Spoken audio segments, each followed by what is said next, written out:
Okay, welcome to the World Forest Report. I'm Dean Bell here with Dean Kevin and Tim from Grants Pass, Oregon. And we're reporting on the fires and reforestation projects going on around the world. Kevin, would you like to start?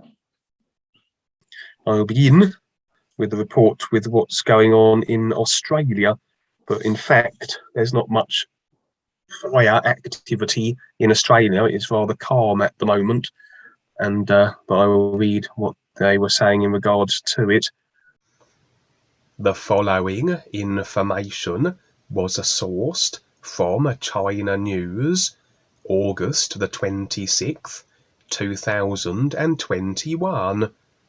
According to Australia.com report, according to the Spring Wildlife Forecast data released on the 26th of August, except for a few areas, most areas of Australia have the possibility of wildfires.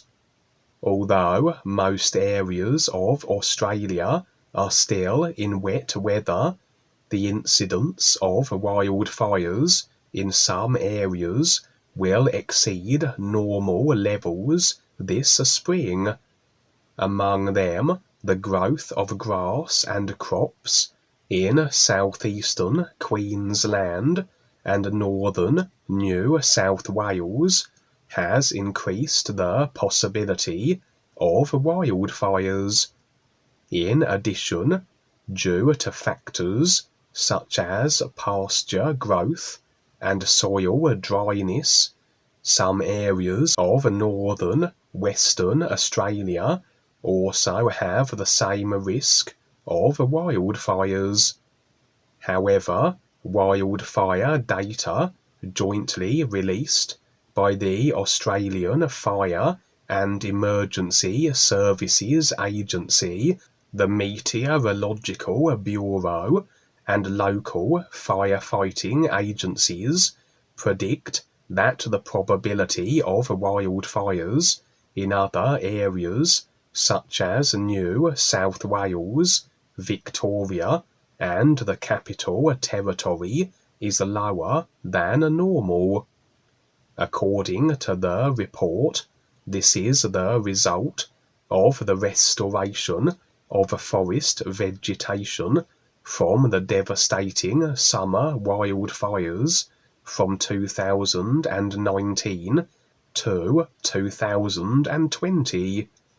Although Victoria's wildfire risk rating is lower than normal at this time of the year, the potential wildfire risk in the Waimea and Mallee regions before the late spring harvest may be greater than the predicted average rainfall. In response, Australia's Country Fire Authority Chief Executive Jason Heffernan said, "Like last year, we can expect that the start of the bushfire season will be dominated by grass fires."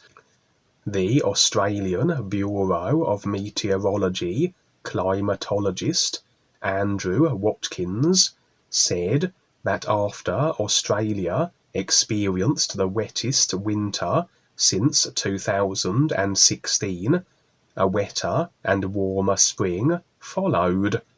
He said, "Australia's average winter temperature is also expected to be one of the 10 highest temperatures on record, especially in the northern tropics.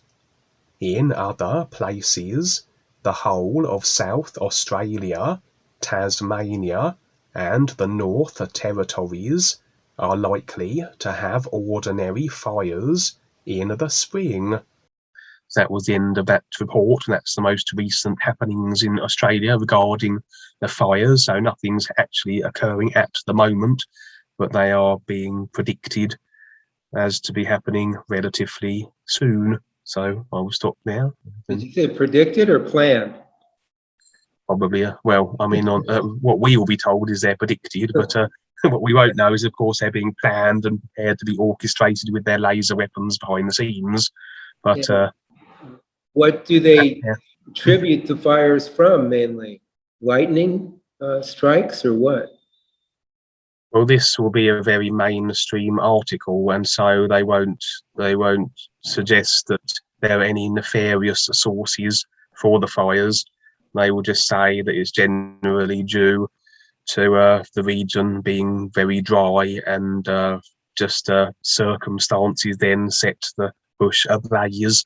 But there won't be any mention of these lasers or any of the weather weaponry. So, but I said this is just a report of, at the moment, there is no activity fire-wise in Australia. Okay. Any comments, Tim, on that? Australia's had some massive fire too recently, so I think that to have forests,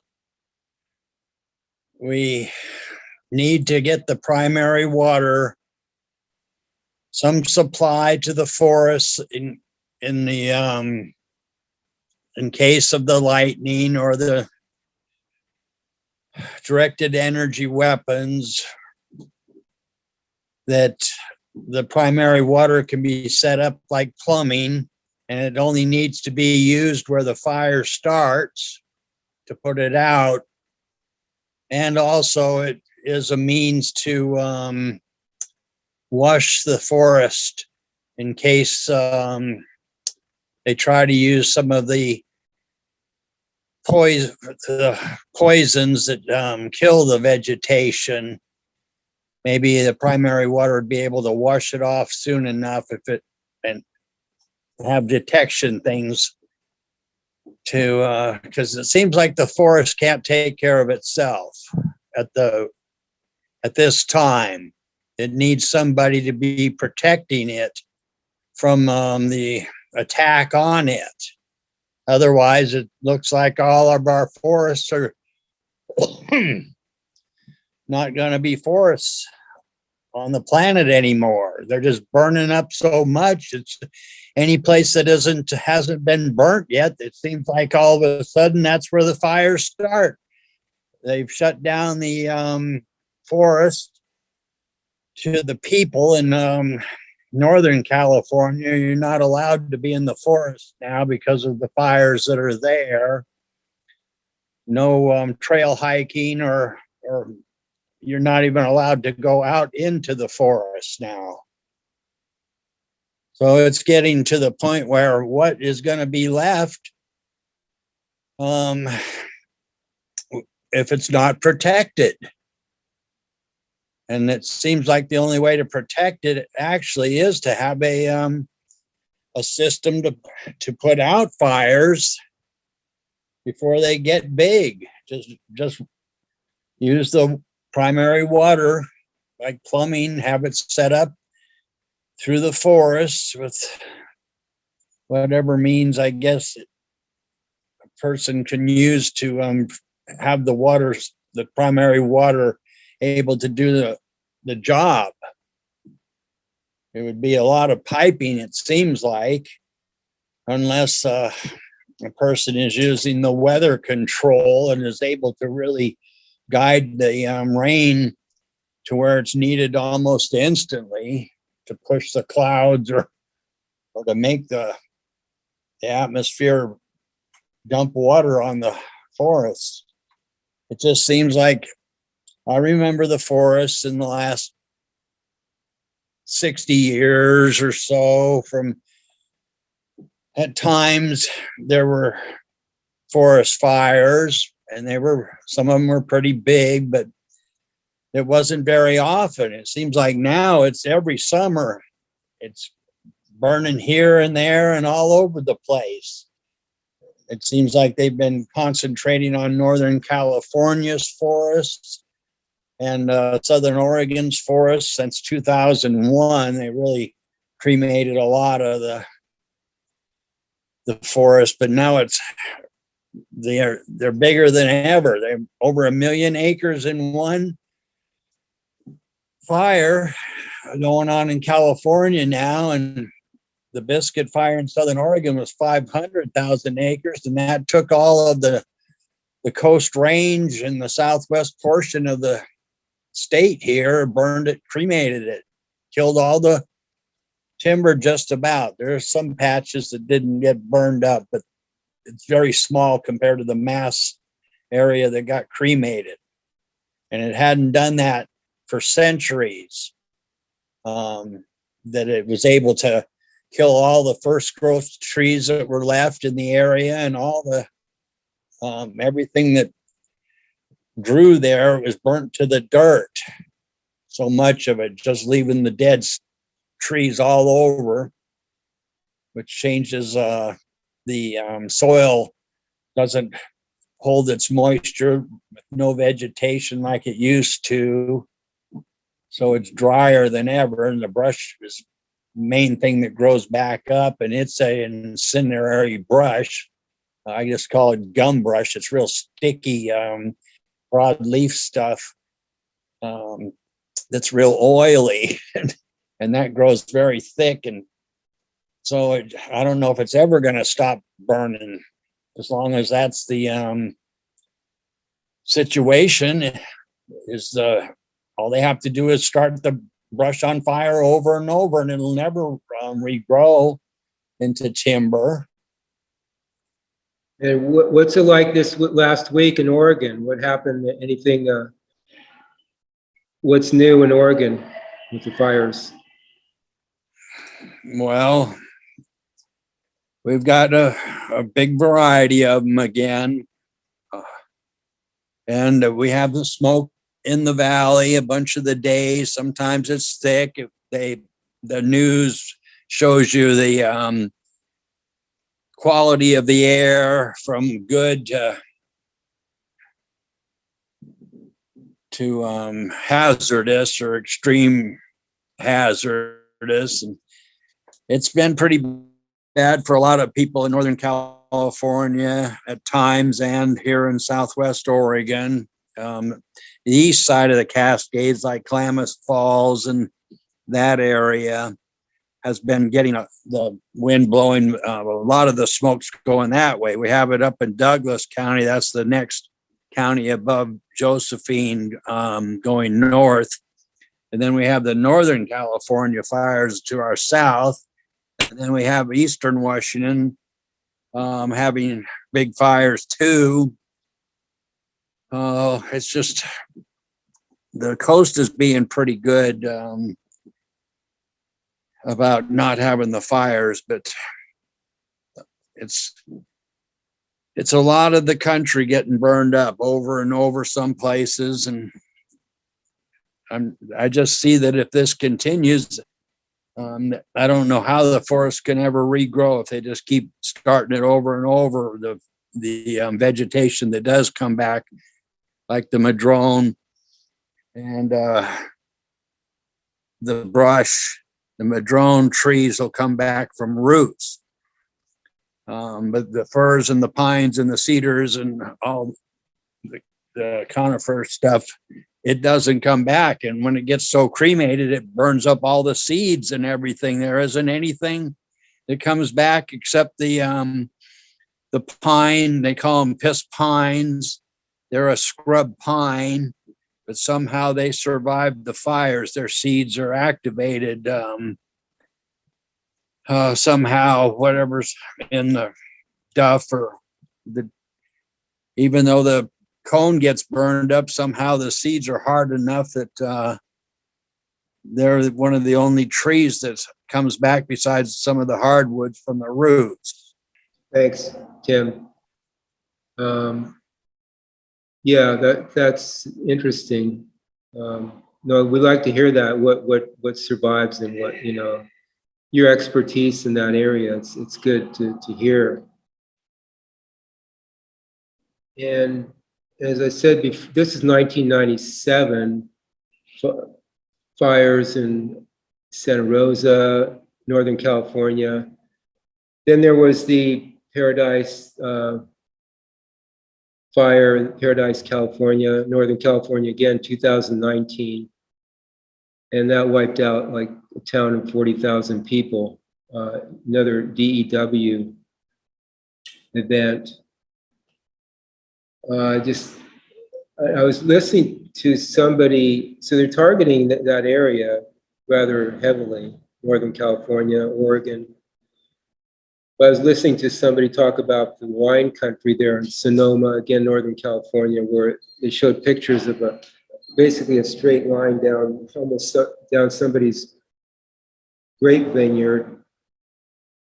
On his neighbor's side, everything was burnt. On his side, it was okay. So, of course, some of us know the Rothschilds own a lot of the vineyards up there. Well, maybe somebody got mad at his neighbor and paid these guys off, these Raytheon, who or NOAA, these people that are controlling the geoengineering factor here, to target his neighbor, and his neighbor's vineyard was fried. I mean, you could see just a straight line almost down the property line.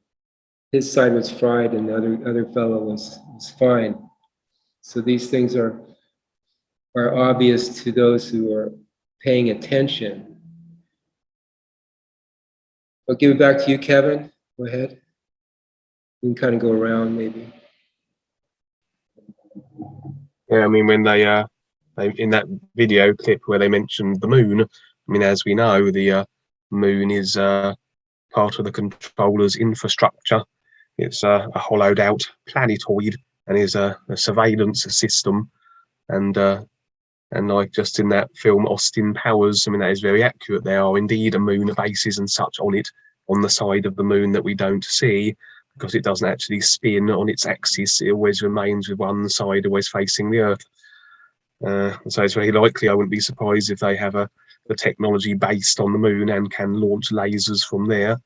I said I've seen a lot of people who have posted imagery of what seems to be spacecraft, very sophisticated looking planes flying over and beaming down what seem to be red laser beams down to the ground. And of course you can play around with footage on YouTube, so you never know exactly the accuracy of any image you see on there, because it can be doctored and altered and such. But nevertheless, it was but it's quite interesting how they say certain buildings were destroyed, other buildings were not.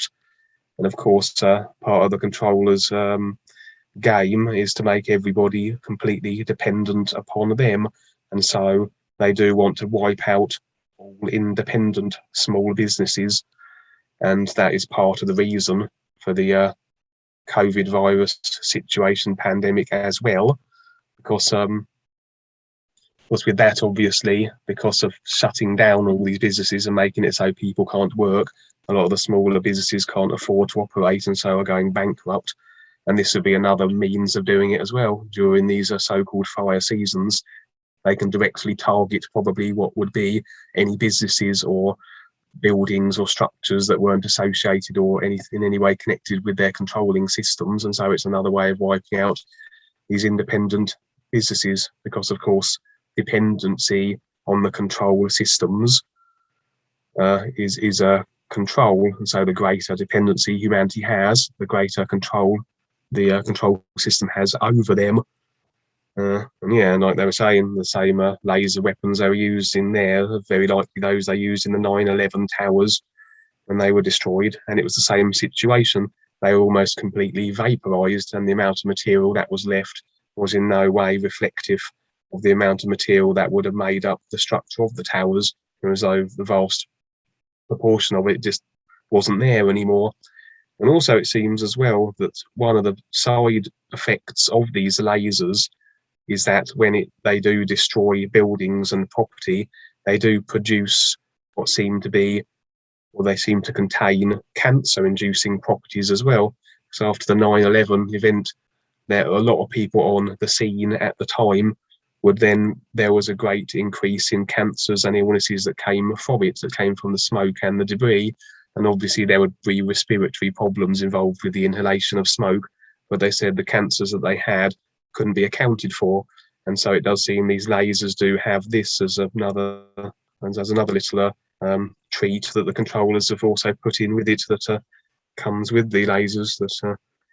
And it's quite interesting with those trees where they show them how they were on fire from the inside out, because you can imagine if all this particulate matter is coming down in the chemtrails that is very flammable and seeping into the soil, then it's very likely the plants and the trees are taking up this particulate matter through the roots, and it's then being incorporated into the tree and plants, and therefore it will make the plants and trees far more flammable than ever before.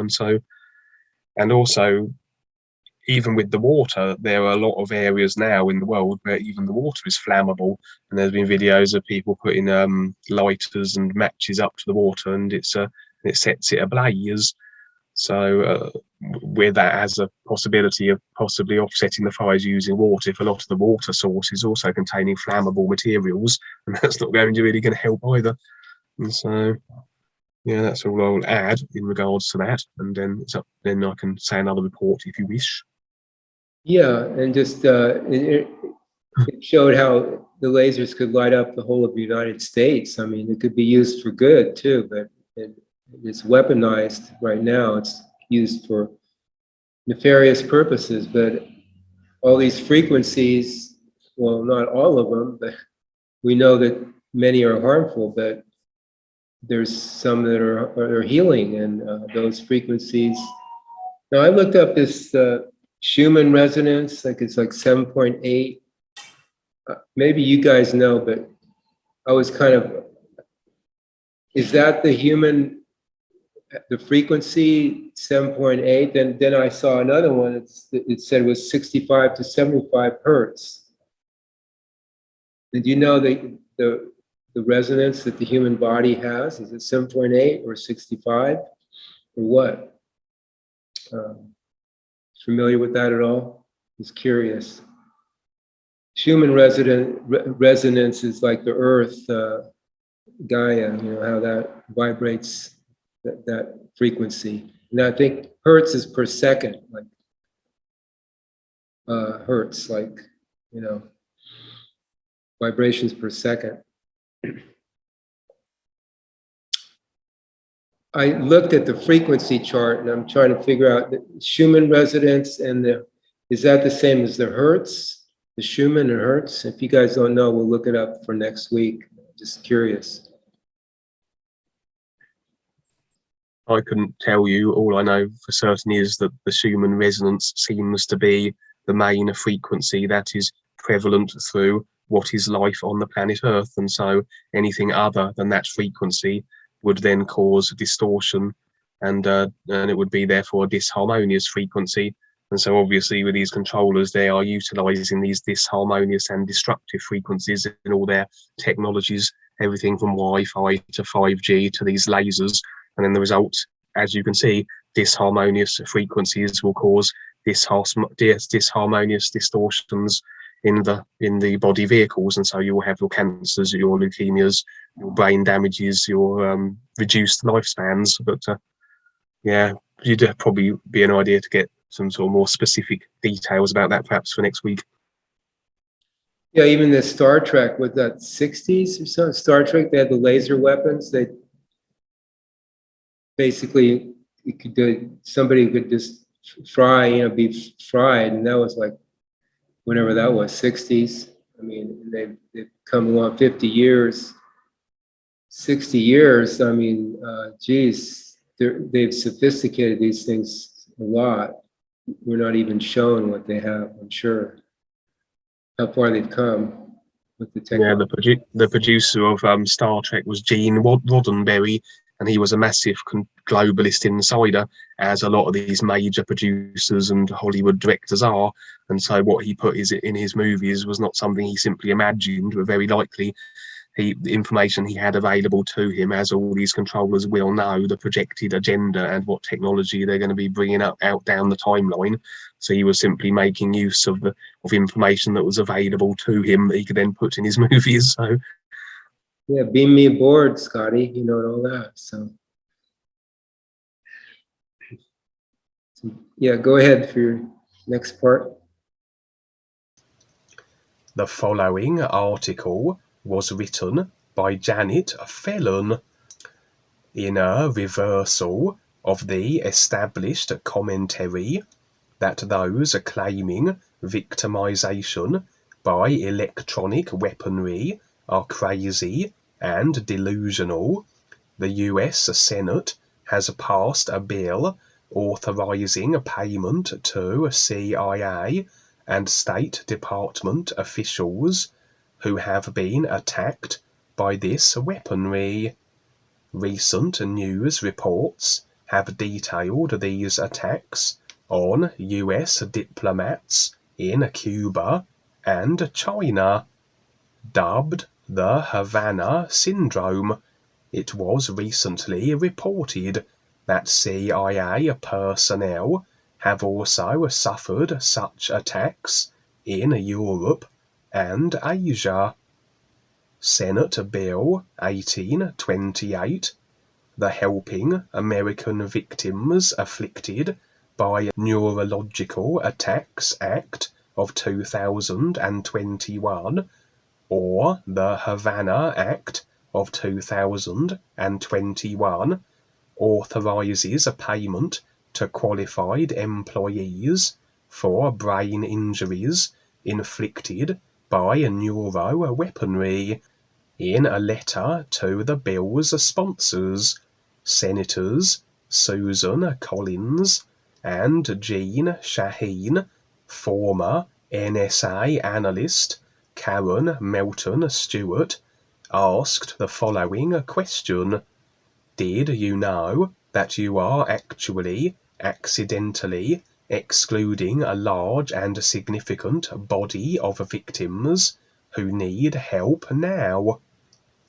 In the letter dated June the 2nd, and also sent to Marco Rubio, Mark Warner, and others, Stewart asks the senators to please write an all-encompassing piece of legislation to stop this horror of the exploitation of innocent people with microwave weapons and other directed energy weapons attacks.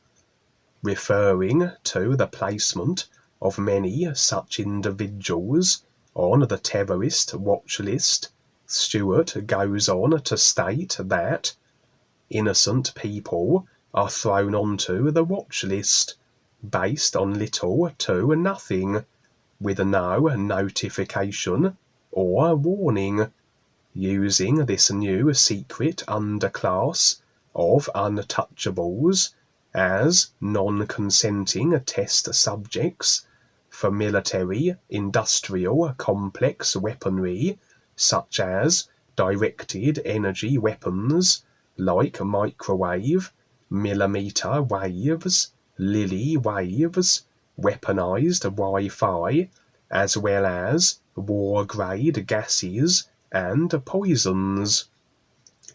According to Stewart, she received a response from her Maryland senator's office which stated that questions were being tendered to President Biden about this issue and urged her to keep sending information.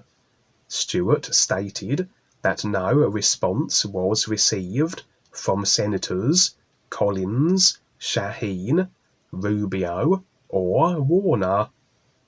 The non-consensual placement of individuals into human experimentation programs has a long and sordid history in the US.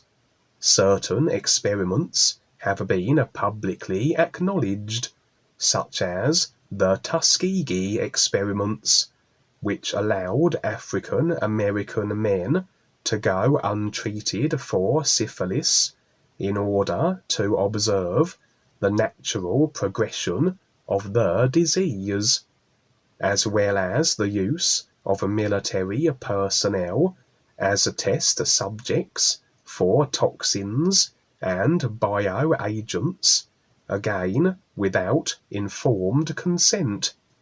However, the US is generally loath to admit the degree to which it has experimented on its own citizens without the caveat of informed consent.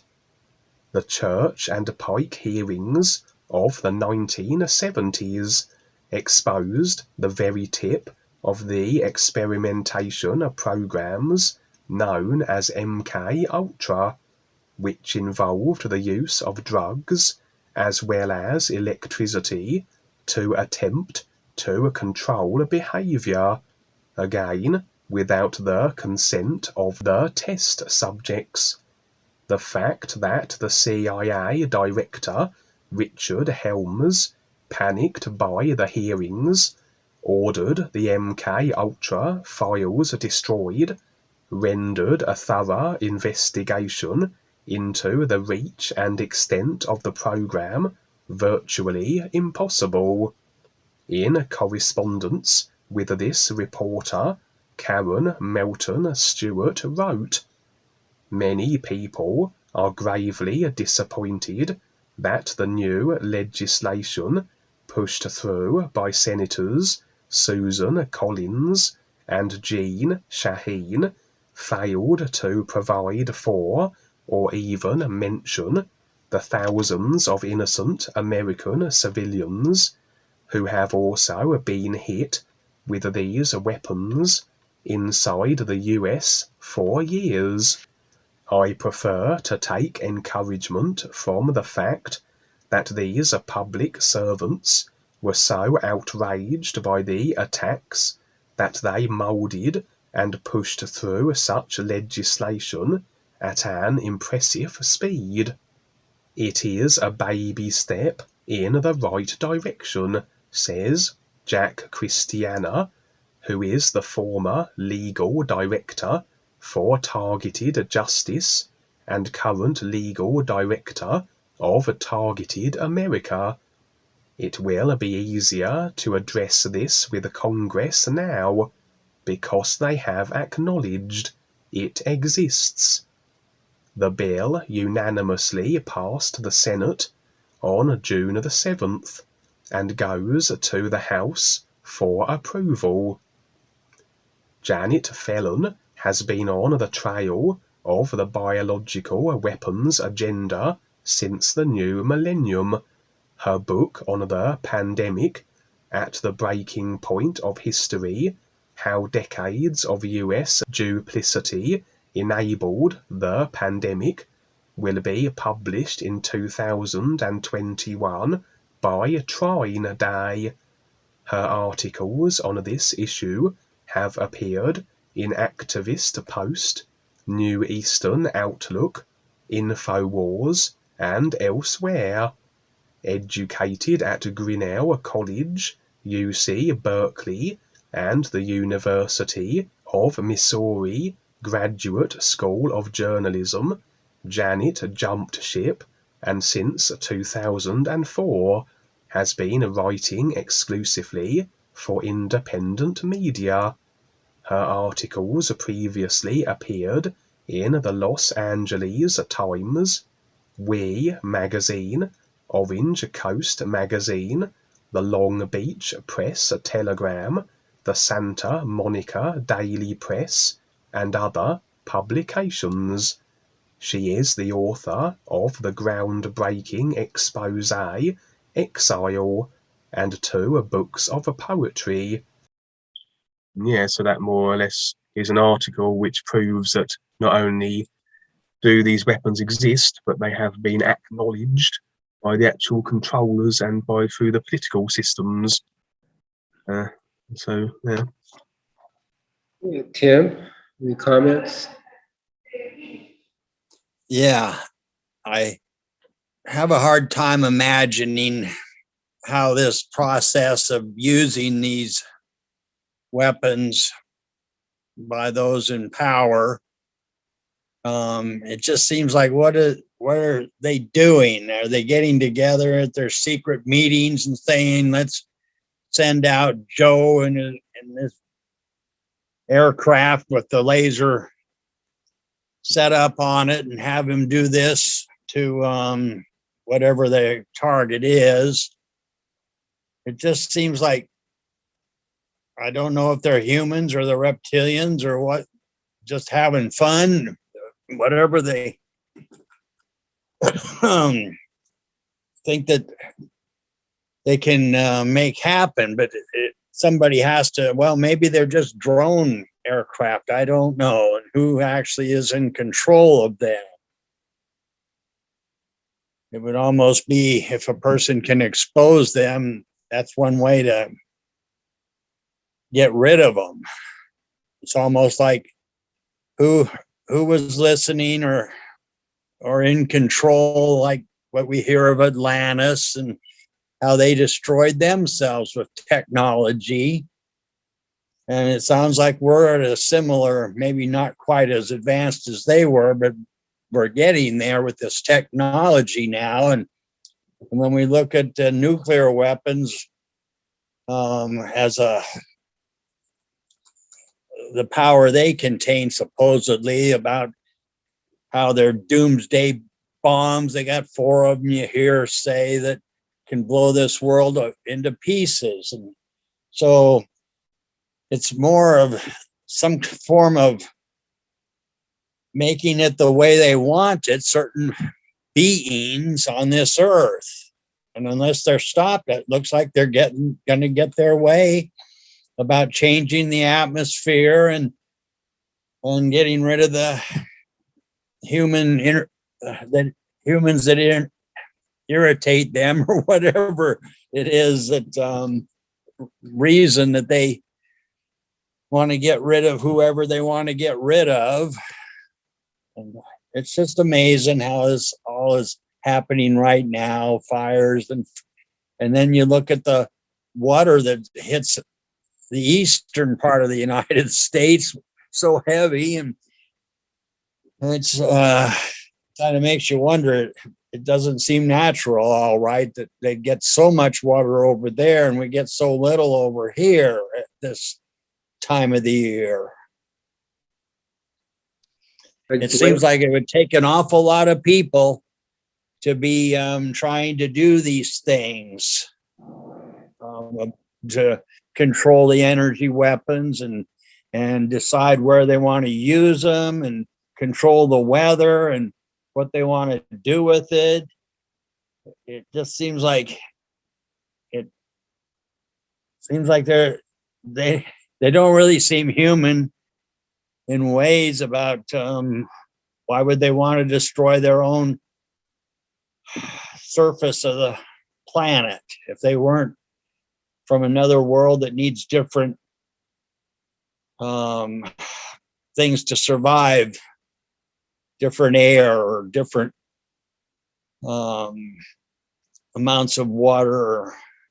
It's just amazing that all these things we have to go through in this psych realm stuff.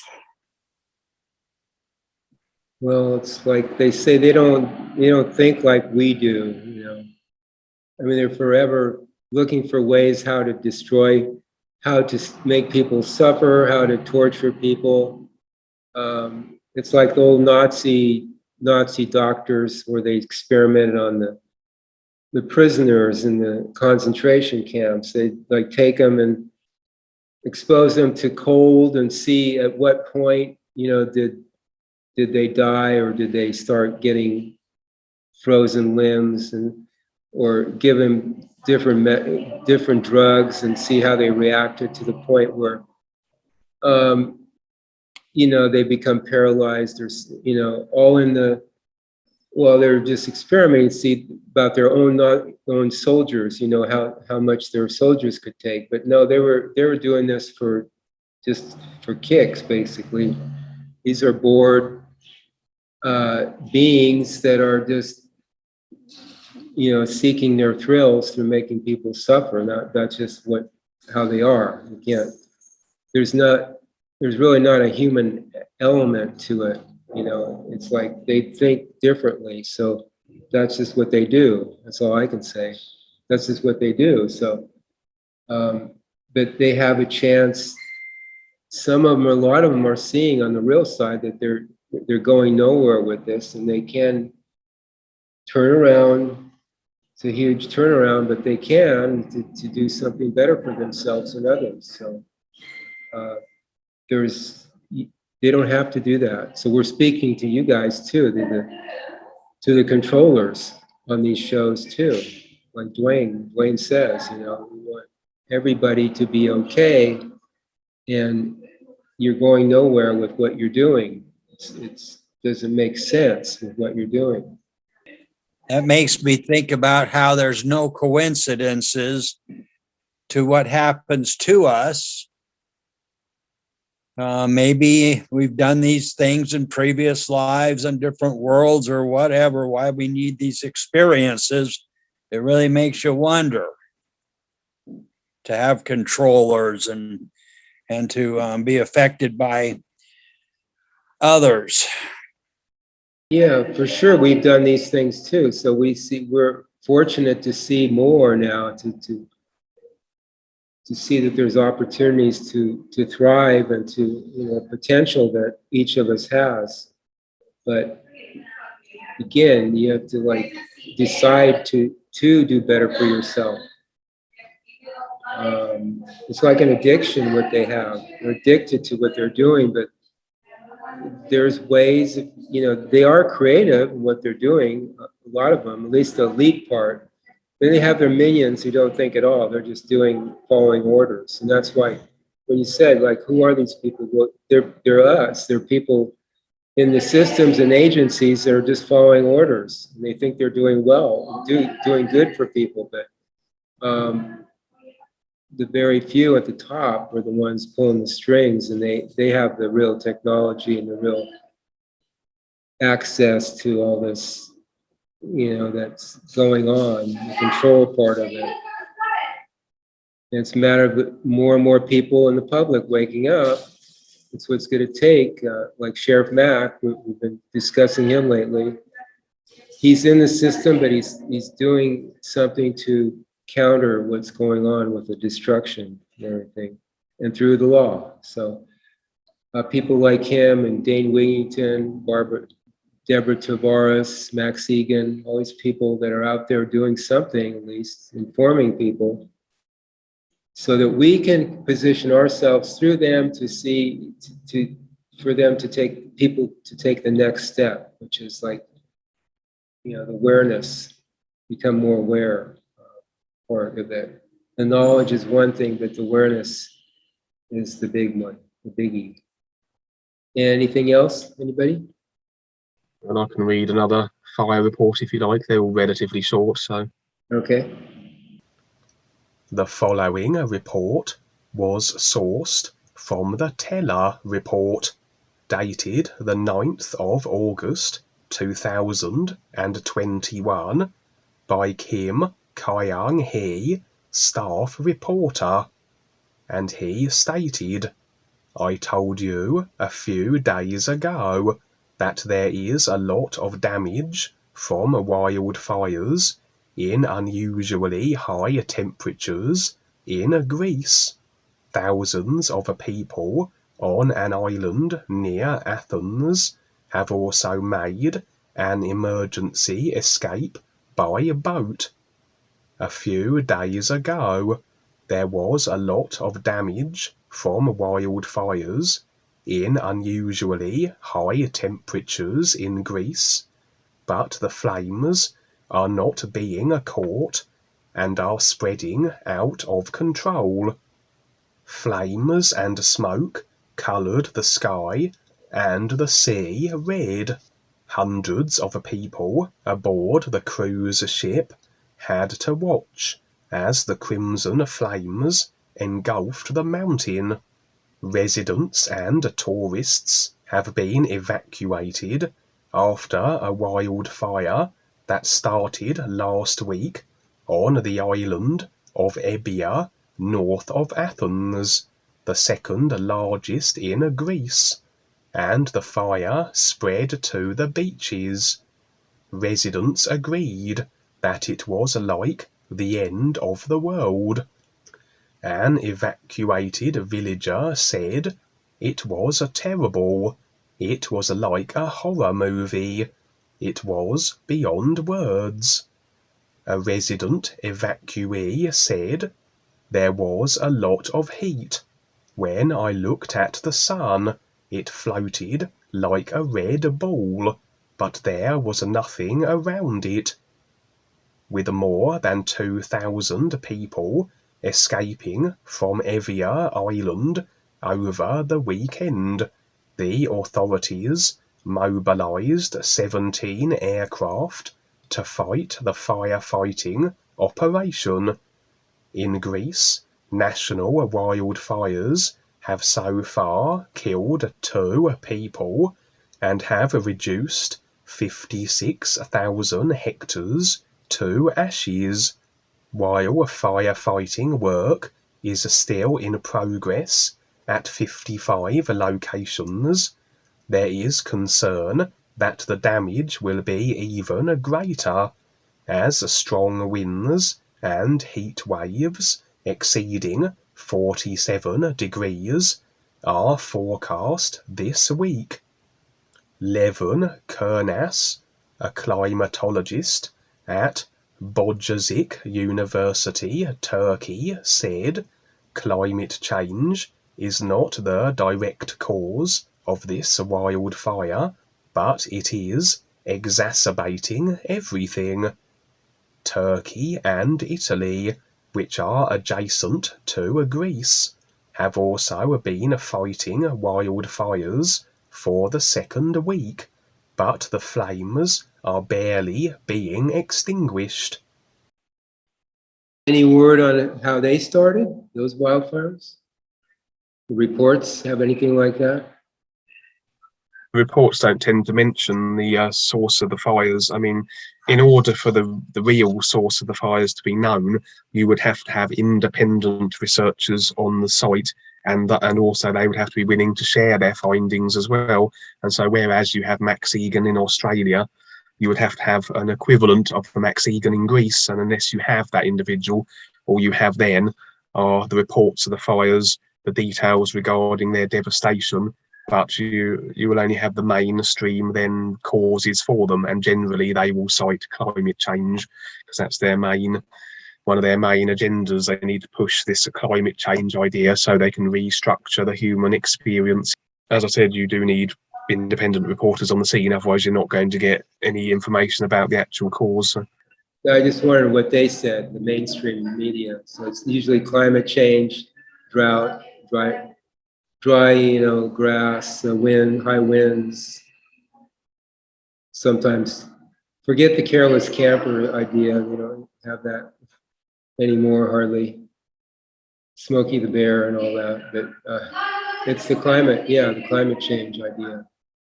They don't really explain it, how that causes the fires, or, except for the drought part of it. So there's a lot of like loopholes in their reasoning and their narrative that most people just don't take the time to bother to look at it. Same with the COVID and all these other funny things, the chemtrails that, if you really look at it, even the history, the Tartarians, all that, if you kind of look at it, and I can see myself too, I've taken for granted a lot through my life. I just thought, this is the way it is. But this place is an illusion. I mean, it's really like a staged event here. It's a theater, and people are very good who have staged it. So we've got it in our subconscious, a lot of this stuff that we've been used to considering as reality. So it really takes a wake up and a decision to wake up to want to see more, That's why we keep pumping that out there. Decide, sing the new UU, that's one way you can do it, and you'll see more. Life will start showing you if you're sincere. Tim, anything? Finish off? Any last words, Tim, from Oregon, Grants Pass, Oregon? I think it'd be a good idea just to imagine how good life can be, that we have it. So we have an opportunity to see how good, or whatever you want to call it, life can be. And it definitely looks like the masses are unaware of ways to make it that way, or we'd be that way if we really wanted to make the world as wonderful as imaginable, or to have it so that we didn't have to go through these hard lessons anymore with all the diseases and the fires and the things, the irritations that we're given. And maybe it is time. We'll see how the new presentation affects the masses here in this time. Looks like if there must have been a real guide that was involved with Atlantis at the time too, of their destruction. So it doesn't sound like at that time anybody cared or listened or put out effort to not make their physical existence end. Paul Twitchell in one of his books did say that there was at that time an Eckmaster in Atlantis, and he did warn people, but yes, they didn't listen. Okay, well, thanks for being here. That was our World Forest Report, and we sing NUUU at the end of our shows because that's the way to become more aware. Try it. You'll like it. NUUU.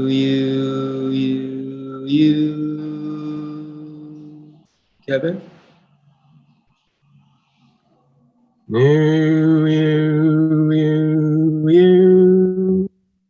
Tim? NUUU.